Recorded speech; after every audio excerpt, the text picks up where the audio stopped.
Hello everyone, welcome back to my channel learning with pace. अभी हम लोग CTET paper 2 2012 मई मतलब सीटेट का पेपर 2 कंप्लीट करेंगे। सीडीपी देखेंगे 2000 मई में ये पेपर हुआ था। फर्स्ट क्वेश्चन, सोशलाइजेशन मीन्स, अगर आपने नोटिस किया हो ना तो सोशलाइजेशन से बहुत बार क्वेश्चन रिपीटेड फॉर्म में पूछे जाते हैं। सोशलाइजेशन का मतलब क्या है? समाजीकरण का मतलब following the social norms strictly, adjusting in society, revolting against social norms, understanding social diversity. तो देखो, रिवोल्ट एक नेगेटिव वर्ड है, कट गया। स्ट्रिक्टली नेगेटिव वर्ड है, कट गया। सोशल डाइवर्सिटी का सोशलाइजेशन से मतलब नहीं है, तो करेक्ट आंसर है एडजस्टिंग इन सोसाइटी। जब हम सोसाइटी के अकॉर्डिंग एडजस्ट होने लगते हैं या कर लेते हैं तो दैट मीन्स हमने समाज के साथ समायोजित कर लिया खुद को, मतलब हमने सोशलाइजेशन कर लिया। So socialisation means adapting and adjusting in society. Next question, thought not only determines language but also precedes it. विचार न केवल भाषा को निर्धारित करते हैं बल्कि विचार भाषा को आगे भी बढ़ाते हैं। तो ये जो आइडिया है ये किसका है? जीन पियाजे, कोलबर्ग, वाइगोत्स्की या Pavlov? So correct answer is option number 1, Jean पियाजे। जीन पियाजे ने कहा कि थॉट ही है जो भाषा को ना तो ओनली निर्धारित करता है बल्कि इसको प्रीसीड भी करता है। आई मीन न केवल निर्धारित करता है, प्रीसीड भी करता है। बेसिकली इन्होंने ये भी कहा कि जो थॉट है ना, इट कम्स फर्स्ट एंड फिर थॉट के बाद लैंग्वेज आती है। बट वेयर एज अगर हम वाइगोत्स्की की बात करें तो इन्होंने कहा कि भाई थॉट और लैंग्वेज पहले अलग अलग होते हैं और फिर बाद में जाकर एक हो जाते हैं। तो इसकी वीडियो मैंने ऑलरेडी बनाई हुई है, तो पहले आप एक बार वीडियो देख लेना, फिर आपको ये कॉन्सेप्ट समझ में आ जाएगा। Next question, which of the following statement is correct in relation to concept formation by a child? तो आपने आंसर देना है कॉन्सेप्ट फॉर्मेशन को ध्यान में रखकर कि कॉन्सेप्ट को फॉर्म करना। Concepts are emotionally ordered. There is set pattern of concept formation and concept development. Concepts are not hierarchical in nature. Concepts are not individual. Option number 2 is correct because concept formation का मतलब है कि इसका एक अपना set pattern होता है। पहले आप सिंपल चीजें समझते हैं फिर आप कॉम्प्लेक्स की तरफ जाते हैं। ऐसा तो नहीं हो सकता कोई चमत्कार कि भाई बच्चा पैदा हुआ और उसको आते ही हर चीज़ की नॉलेज हो गई, ऐसा नहीं है ना। वो धीरे धीरे चीज़ों को समझता है, धीरे धीरे कॉन्सेप्ट को फॉर्म करता है। तो कॉन्सेप्ट फॉर्मेशन का या डेवलपमेंट का एक सेट पैटर्न होता है, एक उसका एक तरीके की उसकी हायरार्की सी होती है, right. Next question, which of the following statement is most appropriate in relation to adolescence? तो आपने आंसर एडोलेसेंस को ध्यान में रख कर देना है। ऑप्शन देखो, increase in the incidence of emotional upheavals, carefree nature towards studies. देखो, बच्चे का केयर फ्री नेचर और एडोलेसेंस का कोई इसका एक रिलेशन नहीं है, ये ऑप्शन वैसे ही कट जाता है। Thinking starts reflecting in concrete action, इस टाइम पर तो एब्स्ट्रैक्ट फॉर्मेशन होने लगती है। Abrupt increase in intelligent quotient. So correct answer would be option number 1, increase in the incidence of emotional upheavals. Adolescence एक sensitive age है, तो यहाँ पर हमें बच्चे के अंदर emotional upheavals देखने को मिलते हैं। Next question, main characteristic of emotionally motivated children is there. तो यहाँ पर आपने emotionally motivated children को ध्यान में रखकर आंसर देना है कि बच्चा जो है वो इमोशनली मोटिवेटेड है। तो इमोशनली और मोटिवेटेड दैट मीन्स कि बच्चा अभी इमोशनल तरीके से बैलेंस्ड है। अब इस चीज़ को ध्यान में रखकर आपने आंसर देना है। क्या बच्चे का ओवर रिएक्टिव नेचर है, इंट्रोवर्ट नेचर है, balanced way of presenting there view point है, या मेलनकलिक डिमैनर है? मेलनकलिक मतलब सैड, डिमैनर मतलब व्यवहार। हमेशा पॉजिटिव आंसर आपने देना। और वैसे भी देखो इमोशनली मोटिवेटेड है बच्चा, दैट मीन्स बैलेंस्ड है इमोशनली, तो इसीलिए balanced way of presenting there view point. So option number 3 would be correct. An important characteristic of formal operational stage of mental development is abstract thinking, concrete, social या egocentric behavior। बहुत easy answer है ये तो इसका, formal operational stage, तो ये इसमें abstract thinking हो जाती है बच्चे की, है ना। So option number 1 is correct। Principle of reinforcement is associated with Pavlov, Thorndike, Kohlberg या Skinner. Option number 4 is correct. तो प्रिंसिपल ऑफ रीइंफोर्समेंट में इनका क्या कहना है कि भाई जो डिजायरेबल बिहेवियर है आप उसको इंक्रीज कर सकते हैं, अनडिजायरेबल है तो आप उसे डिक्रीज कर सकते हैं with the principle of reinforcement. The most important factor in the effective teaching process. देखो यहां पर ना टीचिंग लर्निंग प्रोसेस नहीं बोला, यहां पर बोला है इफेक्टिव टीचिंग प्रोसेस, तो दैट मीन्स आपने टीचर को ध्यान में रखकर अब आंसर देना है। Punctuality exhibit by teacher and students, mastery of the content by teacher, teacher student dialogue, timely completion of the syllabi. So option number 2 is correct, mastery of content by teacher. और teacher की अगर mastery होगी ना अपने subject पे तो वो कौन सा प्रोसेस होगा, इफेक्टिव टीचिंग प्रोसेस होगा, मतलब टीचिंग बहुत ही उम्दा किस्म की होगी, बहुत ही बढ़िया होगी, right. The best way to inculcate moral values in children is, हम बच्चों में मोरल वैल्यूज को कैसे इनकलकेट कर सकते हैं, कौन सा सबसे बेस्ट तरीका है वो हमने आंसर बताना है। To give moral lectures in the morning assembly, कि भाई बच्चों को हम सुबह सुबह मॉर्निंग असेंबली में क्या करें, मोरल लेक्चर्स दे दें। पुट अक्रॉस अ सिचुएशन, कि एक ऐसी सिचुएशन रखें and ask the students to take the decision, और बच्चों को सिचुएशन के अकॉर्डिंग डिसीजन लेने के लिए कहें। Demonstrate of moral values by teachers and elders, कि जो टीचर्स एंड एल्डर्स हैं वो मोरल वैल्यूज को डेमोन्स्ट्रेट करें। Teaching students to differentiate between moral and immoral, कि बच्चों को हम मोरल एंड इमोरल के बीच में डिफ्रेंशिएशन सिखाएं। सो option number 3 would be correct, कि जब टीचर्स एंड एल्डर्स साथ में मिलके मोरल वैल्यूज़ को डेमोन्स्ट्रेट करेंगे यही चीज़ बच्चों में आगे जाकर इंस्टिल हो जाएगी। एंड इसी तरीके से हम बच्चों में मोरल वैल्यूज़ को डेवलप कर सकते हैं, इनकलकेट कर सकते हैं। Next question, which of the following factor is basis for child centred education. Child centred education से मतलब आपको क्या लगता है कि कौन सा फैक्टर इसे जुड़ा हुआ है? Individual difference, child rights, the right of children to free and compulsory education act 2009, all children are equal in all respects. तो यहाँ पर individual differences would be correct one, क्योंकि इंडिविजुअल डिफरेंसेस जो हैं वो इसलिए हैं क्योंकि हम सब लोग एक दूसरे से अलग हैं, राइट। एक क्लास में फास्ट, स्लो, मॉडरेट हर तरीके के लर्नर मिलेंगे, इंडिविजुअल डिफरेंसेस वहाँ मिलेंगे, तो उनको ध्यान में रखकर हमने अलग अलग लर्निंग स्टाइल प्रोवाइड करने हैं। तो ये क्या हुआ, child centred education. Which of the following is least important in process of thinking. देखो प्रोसेस ऑफ थिंकिंग में रीजनिंग भी इंपॉर्टेंट है, प्रॉब्लम भी इंपॉर्टेंट है, मेमोरी भी, जनरलाइजेशन नहीं है, तो ये ऑप्शन इसमें करेक्ट हो जाएगा, option number 3। The major responsibility of teacher is, teacher की रिस्पॉन्सिबिलिटी क्या है? Prepare lesson plan and teach accordingly, कि भाई लेसन प्लान बनाए और फिर उसके अकॉर्डिंग बच्चों को पढ़ाए, या फिर ज़्यादा से ज़्यादा एक्टिविटीज़ को ऑर्गेनाइज करे, या स्ट्रिक्ट डिसिप्लिन रखे, या फिर अलग अलग लर्निंग अपॉर्चुनिटीज़ प्रोवाइड करे according to the different learning style of the students. तो अब आप समझ ही गए होंगे, option number 4 is correct.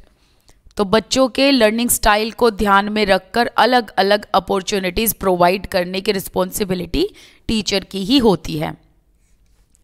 Which of the following is most important in the process of learning.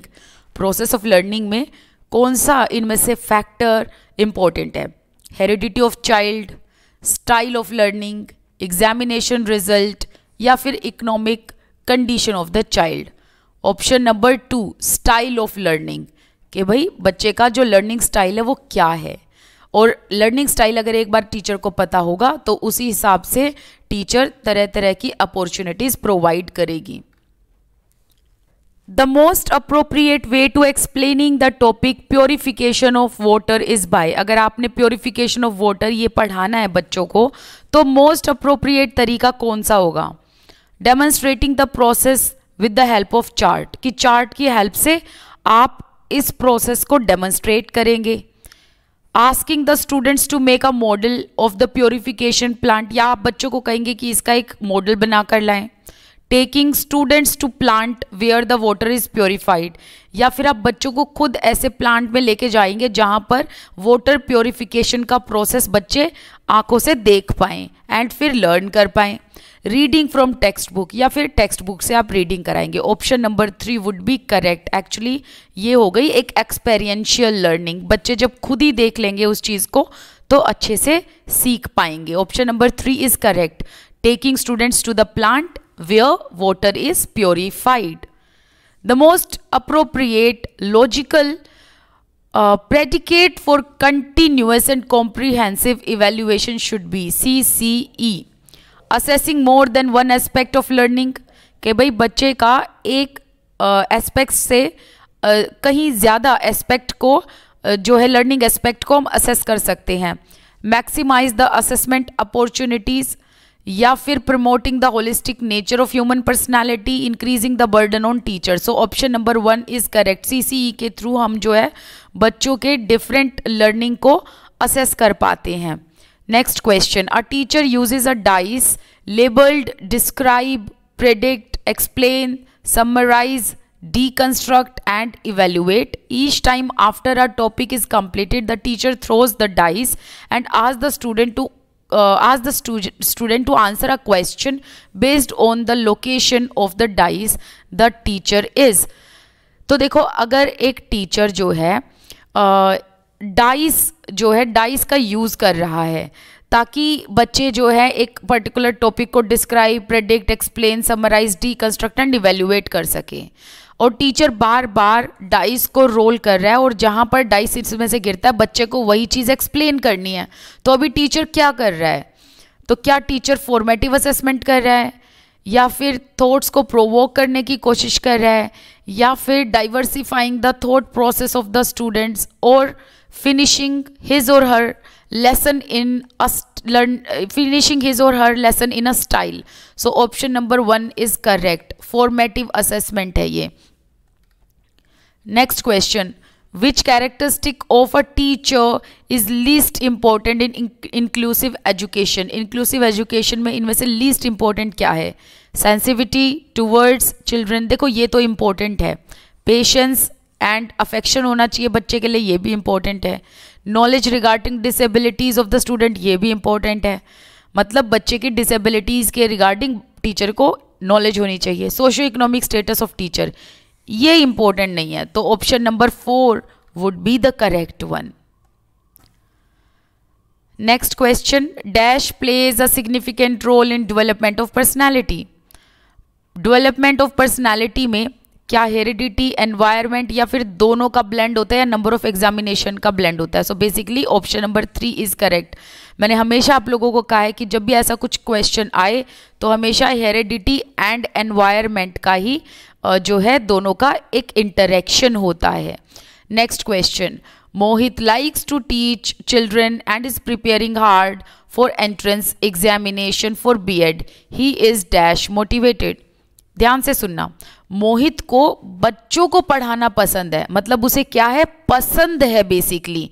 अब उसे खुद बच्चों को पढ़ाना पसंद है इसलिए वो BEd का एग्जाम देना चाहता है। तो क्या वो इंट्रिंसिकली मोटिवेटेड है, एक्सट्रिंसिकली मोटिवेटेड है, एक्टिवली मोटिवेटेड है, या इंटेलेक्चुअली मोटिवेटेड है? तो इसमें आएगा इंट्रिंसिकली। इंट्रिंसिकली क्यों आएगा इसमें? देखो, क्योंकि मोहित को खुद बच्चों को पढ़ाना पसंद है। अगर मोहित यही काम किसी ऐसे पर्पस के लिए करता कि भाई उसे पैसा कमाना है, ठीक है, या उसे अपना नाम रोशन करना है, या उसे अपना ये मतलब प्रूव करके दिखाना है घर में कि वो भी कुछ कर सकता है, तब वो एक्सट्रिंसिकली हो जाता। लेकिन मोहित को तो खुद बच्चों को पढ़ाना पसंद है, तो उसके अंदर से ये खुद से आवाज़ आ रही है कि उसे बच्चे पढ़ाना पसंद है, इसलिए वो बीएड का एंट्रेंस एग्जाम देगा, राइट, एंड फिर वो आगे जाकर बच्चों को पढ़ाएगा। तो इसीलिए ये इंट्रिंसिकली मोटिवेटेड है। Logical mathematical intelligence is associated with, logical mathematical intelligence जिसमें एब्स्ट्रैक्ट भी होगा एंड कॉन्क्रीट भी होगा, राइट। तो अब आपने आंसर देना है 2 factor theory, group factor, hierarchical या multiple intelligence. So option number 4 is correct, because आप ये देखो ना, यहाँ पर बात हुई है लॉजिकल मैथमेटिकल इंटेलिजेंस की, तो it is multiple intelligence theory. Next है एक्टिविटी बेस्ड टीचिंग एम्फेसाइजेज। जो एक्टिविटी पर बेस्ड टीचिंग होती है वो किस चीज़ पर एम्फेसाइज करती है कि क्लास में डिसिप्लिन रहे, या फिर completion of activity in due time, कि एक्टिविटी जो है एक टाइम पर ख़त्म हो जाए, या फिर हर बच्चे का एक्टिव पार्टिसिपेशन हो, I mean active participation by all the students, all the learners, taking examination after completion of activity, कि भाई एक्टिविटी इसलिए कराई जाती है कि लास्ट में हम एग्जाम ले लेंगे। सो एक्टिविटी बेस्ड टीचिंग जो वो किस चीज़ पर एम्फेसाइज करती है, option number 3, active participation of all the student, कि सब बच्चे एक्टिवली पार्टिसिपेट करें। Next question, a teacher took her class on an educational trip. एक टीचर एजुकेशनल ट्रिप पर अपने बच्चों को, क्लास के बच्चों को लेकर जाती है। क्यों लेकर जाती है, उससे क्या फ़ायदा मिलता है? Provide a break from routine teaching in school, क्या भाई बच्चों को एक ब्रेक मिल जाएगा एक मोनोटोनस लाइफ से। Providing opportunities to children for direct observation, भाई बच्चों को ऐसी अपॉर्चुनिटी मिल जाएगी कि बच्चे खुद जाकर ऑब्जर्व करके चीज़ें सीखेंगे। Do the activity specified in the school calendar, भाई स्कूल कैलेंडर में बोला जाता है तुमने बच्चों को यहाँ लेके जाना है, तो इसलिए आपने ये एक्टिविटी करा दी। या फिर it will provide an entertainment to the children. So basically option number 2 is correct, providing opportunity to children so that they can directly observe. तो इसीलिए एजुकेशनल ट्रिप या एक्सकर्शन होना चाहिए स्कूल की तरफ से। There are 3 polio affected children in a class, मतलब class में 3 ऐसे बच्चे हैं जो पोलियो से अफेक्टेड हैं। During the games period they should be, game period में उन्हें कैसे जो है होना चाहिए। सीटेड इन कॉर्नर, कि भाई कॉर्नर में बैठे हैं, so that these children can enjoy the game, कि कॉर्नर में बैठकर दूसरे बच्चों को देखकर गेम्स को एंजॉय करें। Encourage to take part in games appropriate for them with the other children, या फिर उनको हमने एनकरेज करना है ताकि वो भी गेम का पार्ट बन सके, गेम का हिस्सा बन सके। एंड ऐसे गेम्स उनको दिए जाएं जो उनके लिए अप्रोप्रिएट हो, या फिर इंडोर गेम्स में उनको जो है पार्टिसिपेट करने के लिए अलाउ करना चाहिए, या फिर उनको दूसरे बच्चों के साथ खेलने के लिए फोर्स करना चाहिए। सो आंसर होगा ऑप्शन नंबर 2 कि हमने क्या करना है, उनके लिए जो अप्रोप्रिएट गेम्स हैं वो देखने हैं, और उन गेम्स में हिस्सा लेने के लिए उनको हमने जो है एनकरेज करना है। According to Kohlberg, children approach thinking about right and wrong, तो बच्चों की जो अप्रोच है सही और गलत के बारे में, ठीक है, अकॉर्डिंग टू कोलबर्ग। अब आपको इसके अकॉर्डिंग आंसर देना है। Differently at different ages, in same fashion at different different stages, as per different context, as per the instruction given by the parents. So answer would be differently at different ages, मतलब option number 1 according to Kohlberg। ये जो है ना कि भाई बच्चे जो हैं, children approach thinking about right and wrong, so क्या सही है क्या गलत है, ये अलग अलग एज में अलग अलग तरीके से होता है। सो अलग आयु में अलग अलग तरीके होते हैं गलत और सही के। इमोशनल कैथारसिस मीन्स, कैथारसिस का मतलब होता है जब आप अपनी बात आगे रखें. Suppression of emotions, no. Feeling highly depressed, no. Bringing out emotional repression, yes. Increasing the ability to tolerate emotion repression. So basically अभी मैंने क्या कहा, कैथारसिस का मतलब होता है बाहर निकालना, अपने मन की डिज़ायर को, अपने मन की बातों को बाहर निकालना. सो इमोशनल कैथारसिस मतलब आप अगर इमोशनली लो फील कर रहे हैं तो आप उसको बाहर लेकर आए. So that means bringing out emotional repression. Option number 3 would be correct answer. Presence of identical element between already learned skill and new skill results in. मतलब आपने एक ऐसी दो सिचुएशन लगा लो, एक ऐसी जिसमें आपने कोई सीखा हुआ है ऑलरेडी, और जब आप न्यू स्किल सीख रहे हो उसमें भी आपको सेम आइडेंटिकल एलिमेंट्स देखने को मिलेंगे. तो ये कौन सा ट्रांसफ़र होगा लर्निंग का, नेगेटिव, पॉजिटिव, जनरलाइज या फिर zero transfer. So basically zero transfer होगा. एक्चुअली अगर ज़ीरो ट्रांसफ़र की जगह न्यूट्रल ट्रांसफ़र भी होता ना तो भी करेक्ट होता, क्योंकि न्यूट्रल ट्रांसफ़र ही ज़ीरो ट्रांसफ़र होता है. एंड एक और चीज़ ध्यान रखना, जहाँ पर भी आइडेंटिकल एलिमेंट आ जाए ना तो दैट मीन्स वहाँ पर ज़ीरो ट्रांसफ़र है या न्यूट्रल ट्रांसफ़र है लर्निंग की. क्योंकि दोनों ही जगह पर, मतलब आप नई एंड पुरानी दोनों सिचुएशन को देखेंगे तो आपने दोनों सिचुएशन में एक जैसी लर्निंग देखी है, और जो भी आपने बेसिकली सीखा है it neither facilitates and neither hinders the new learning. इसीलिए इसे हम ज़ीरो ट्रांसफ़र भी कहते हैं, न्यूट्रल ट्रांसफ़र भी कहते हैं. A teacher normally assigns different tasks to the student he or she believes that. एक टीचर जो है बच्चों को अलग अलग टास्क असाइन कर देती है. तो ऐसे में टीचर का क्या मानना है, student do not like assigning same work to all the students. It promotes competition. There are individual differences among the student. The student will not be able to copy each other's work. तो option में ये कहा गया है कि जो teacher है ना वो अलग अलग बच्चों को अलग अलग टास्क असाइन क्यों करती है. सो क्या वो इसलिए टास्क अलग अलग असाइन करती है दैट विद्यार्थी एक जैसे कार्य सभी विद्यार्थियों को दिए जाने को पसंद नहीं करते. भाई सभी बच्चों को एक एक काम आप दे देते हो तो बच्चों को वो पसंद नहीं आता, नहीं. या फिर इससे बच्चों को कंपटीशन की भावना पैदा हो जाती है, या फिर जो बच्चों की लर्निंग डिफरेंसेस है, इंडिविजुअल डिफरेंसेस हैं, उनके अकॉर्डिंग ये बहुत सही चीज़ है, बिल्कुल करेक्ट है. या फिर बच्चे जो हैं अगर उनको अलग अलग टास्क दिया जाएगा तो वो नकल नहीं कर पाएंगे, ये इनकरेक्ट है. Option number 3 would be correct. Since there are individual differences in the classroom and everywhere, तो इसीलिए एक जो टीचर है अगर वो स्टूडेंट्स को अलग अलग टास्क देती है दैट मीन्स टीचर के माइंड में ये है कि इंडिविजुअल डिफरेंसेस हैं, सबको एक जैसा टास्क नहीं दिया जा सकता. Next question, dash are involved in thinking, image, language, imagination, proposition. आपने ना अभी इसको कैसे आंसर करना है, आपने आंसर करना है एक बार इसको वीडियो को पॉज करो और फिर अपना दिमाग लगाओ और तब आंसर देना, ठीक है. Image, imagination, concept, preposition. Imagination, language, concept, preposition. Image, language, concept and preposition. So basically the correct answer would be option number 3.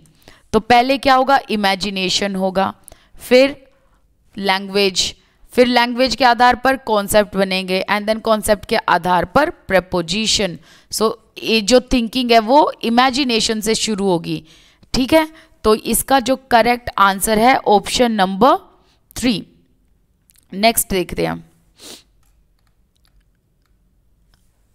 Continuous and comprehensive evaluation is teacher centred, student centred, और is it assessment centred या फिर performance centred. तो इसमें जो correct answer है वो है student centred, क्योंकि हमने ये देखना होता है ना कि कहाँ पर बच्चों की लर्निंग में गैप है, उस हिसाब से हम उनको रेमेडियल टीचिंग देते हैं. Next question, which one of the following is least important in inclusive education. तो इंक्लूसिव एजुकेशन में लीस्ट इंपॉर्टेंट क्या है, lesser stress on competition grades, more cooperative and collaborative activity, more choices for students, more effort by teachers to cover the course. तो यहाँ पर correct answer देखते हैं. पहले तो जो है क्वेश्चन को ध्यान से सुनना. क्वेश्चन है कि इंक्लूसिव क्लासरूम में एक टीचर के लिए कौन सा इसमें से लीस्ट इम्पोर्टेंट मतलब जो है ऑप्शन है, राइट.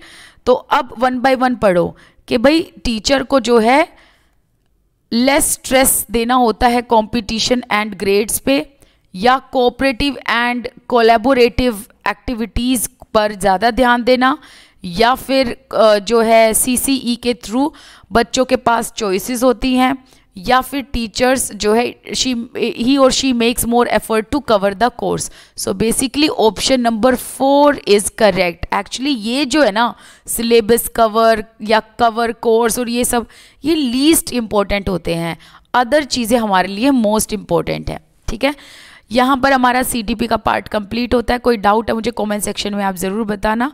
इसके अलावा आप मेरे साथ टेलीग्राम इंस्टाग्राम पर भी जुड़ सकते हैं. Thank you so much for watching this video. This side Priyanka Gaur and signing off. Thank you.